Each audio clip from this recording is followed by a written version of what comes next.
Hello guys, in today's video I will be showing you how to fix Fitbit um,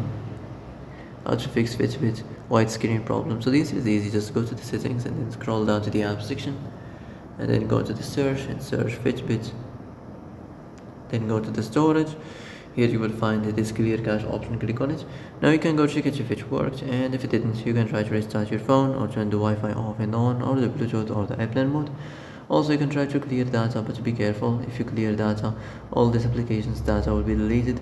This includes all files, the settings, the accounts, the databases, etc. So be careful if you want to clear your data.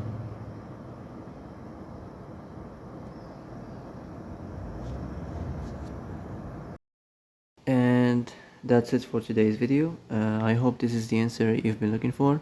If you like this video, don't forget to like and subscribe, and see you in the next video. Thanks for watching.